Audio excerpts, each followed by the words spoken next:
ओम शांति। आज की अव्यक्त मुरली 18 मार्च सन 1971 से लिया गया है, जिसका शीर्षक है विजयी बनने के लिए संग्रह और संग्राम की शक्ति आवश्यक। आज विशेष भट्ठी वालों के लिए बुलाया है। भट्ठी वालों ने क्या क्या धारणाएं की हैं, वह देख रहे हैं। आज खास दो बातों की धारणाएं हरेक के इस साकार चित्र द्वारा देख रहे हैं। दो शक्तियों की धारणाएं देख रहे हैं कि कहाँ तक हरेक ने अपनी यथाशक्ति धारणा की है। वह दो शक्तियां कौन सी देख रहे हैं? एक तो संग्रह करने की शक्ति और दूसरी संग्राम करने की शक्ति। संग्रह करने की शक्ति भी अति आवश्यक है। तो जो भट्ठी में ज्ञान रत्नों की धारणा मिली है, उसको बुद्धि में संग्रह रखना, और इस संग्रह करने से ही लोग संग्रह कर सकेंगे। इसलिए संग्रह करने की और फिर संग्राम करने की शक्ति दोनों ही जरूरी है। दोनों शक्तियां धारण की हैं। दोनों में कोई की भी कमी होगी तो कमी वाला कभी भी सदा विजयी नहीं बन सकता। जिसमें जितनी संग्रह करने की शक्ति है, उतनी ही संग्राम करने की भी शक्ति रहती है। दोनों शक्तियों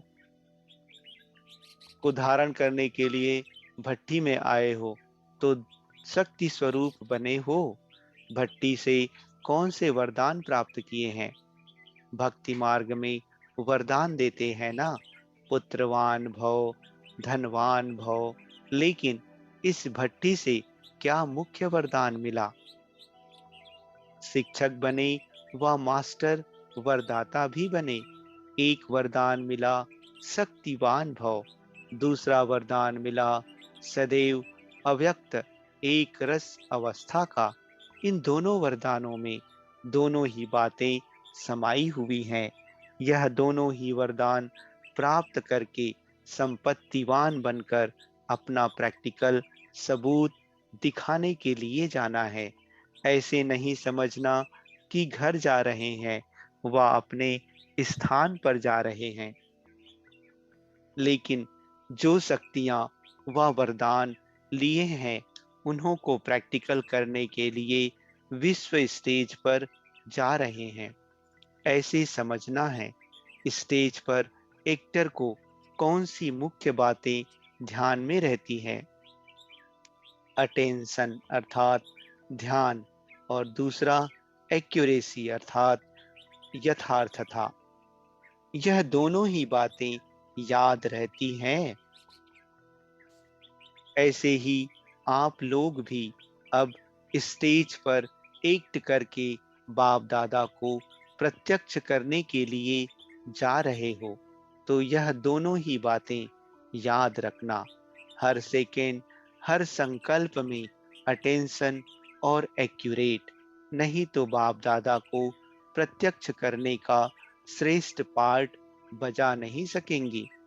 तो अब समझा क्या करने जा रहे हो? बाप दादा को प्रत्यक्ष करने का पार्ट प्ले करने जा रहे हो।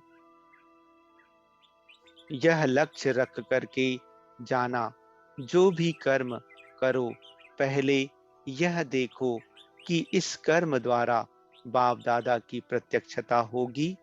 ऐसे भी नहीं कि सिर्फ वाणी द्वारा प्रत्यक्ष करना है, लेकिन हर समय के हर कर्म द्वारा प्रत्यक्ष करना है। ऐसे प्रत्यक्ष करो जो सभी आत्माओं के मुख से यह बोल निकले कि यह तो एक एक जैसे साक्षात बाप के समान है। आपका हर कर्म दर्पण बन जाए, जिस दर्पण से बाप दादा के गुणों और कर्तव्य का दिव्य रूप और रूहानियत का साक्षात्कार हो। लेकिन दर्पण कौन बन सकेगा? जो न सिर्फ संकल्पों को, लेकिन इस देहाभिमान को भी अर्पण करेगा। जो देह अभिमान को अर्पण करता है, उसका हर कर्म दर्पण बन जाता है। जैसे कोई चीज अर्पण की जाती है, तो फिर वह अर्पण की हुई चीज अपनी नहीं समझी जाती है। तो इस देह के भान को भी अर्पण करने से जब अपनापन मिट जाता है, तो लगाव भी मिट जाता है। ऐसे समर्पण हुए हो, ऐसे समर्पण होने वालों की निशानी क्या रहेगी? एक तो सदा योग युक्त और दूसरा सदा बंधन मुक्त। जो योग युक्त होगा वह बंधन मुक्त जरूर होगा। योग युक्त का अर्थ ही है देह के आकर्षण के बंधन से भी मुक्त। जब देह के बंधन से मुक्त हो गए, तो सर्व बंधन मुक्त बन ही जाते हैं। तो समर्पण अर्थात सदा योग युक्त और सर्व बंधन मुक्त, यह निशानी अपनी सदा कायम रखना। अगर कोई भी बंधन युक्त होंगे, तो योग युक्त नहीं कहलाएंगे। जो योग युक्त होगा, तो उनकी परख यह भी होगी, जो उनका हर संकल्प, हर कर्म योग युक्त होगा। क्योंकि जो भी युक्तियां सर्व प्रकार की मिली है, उन युक्तियों की धारणाओं के कारण युक्ति युक्त और योग युक्त रहेंगे। समझा?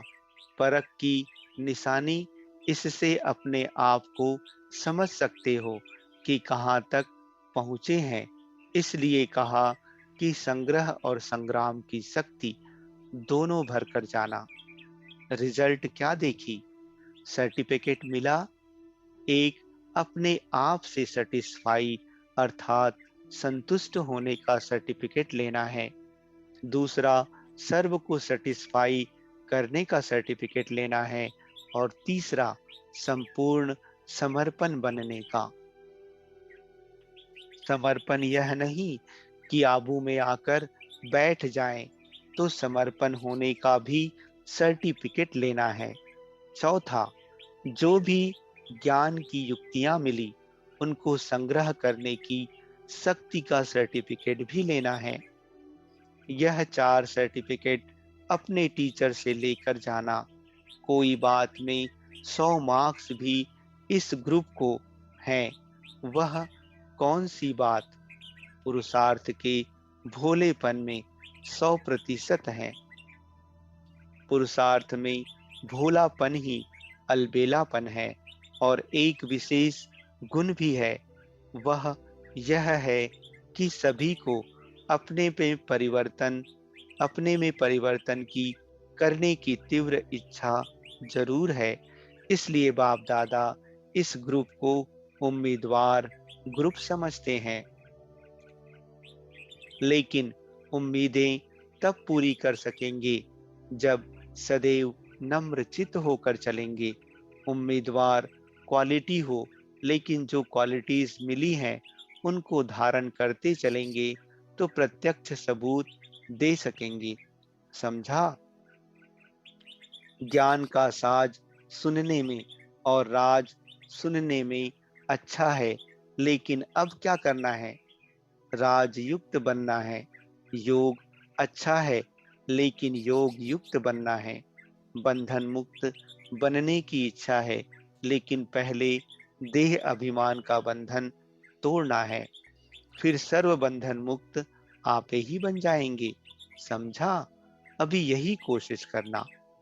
सबूत मूर्त और सपूत बनना है। शक्तिवान और संपत्तिवान बने हो। हर एक ने अपने आप से प्रतिज्ञा भी की है।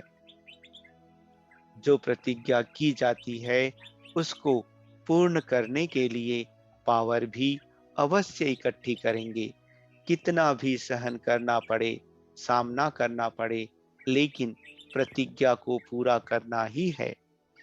ऐसी प्रतिज्ञा की है, भले सारे विश्व की आत्माएं मिलकर भी प्रतिज्ञा से हटाने की कोशिश करें, तो भी प्रतिज्ञा से नहीं हटेंगे।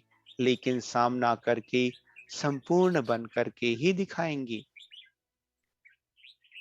ऐसी प्रतिज्ञा करने वालों का यादगार बना हुआ है अचल घर। तो सदैव यह याद रखना कि जैसे हमारा यादगार है, वैसा अब बनना ही है। यह तो सहज है ना। स्थूल निशानी को याद रखने से नशा और निशाना याद रहेगा। यह जरूर अपने को समझना है कि सारे विश्व से चुने हुए हम विशेष आत्माएं हैं। जितनी विशेष आत्माएं, उतनी उनके हर कर्म में विशेषता होती है। विशेष आत्मा होना कम नहीं हो। सभी मधुबन निवासियों को अपने को प्रैक्टिकल विशेष आत्माएं दिखाकर अपने इस ग्रुप का नाम बाला करना है। ऐसा ही लक्ष्य रखना कि कहेंगे कम लेकिन करके दिखाएंगे। आपके इस ग्रुप की यह विशेषता देखेंगे। स्टेज पर जाकर ऐसा पार्ट बजाना जो सभी वंस मोर अर्थात एक बार और भी करें। समझा? आपके निमित्त टीचर आपके ग्रुप को बार बार निमंत्रण दें और ग्रुप्स को एक एग्जाम्पल बनकर दिखाना है। कोई अच्छा कर्म करके जाता है तो वह बार बार याद आता है, तो यह ग्रुप भी ऐसा कमाल करके दिखाए। अच्छा, ओम शांति।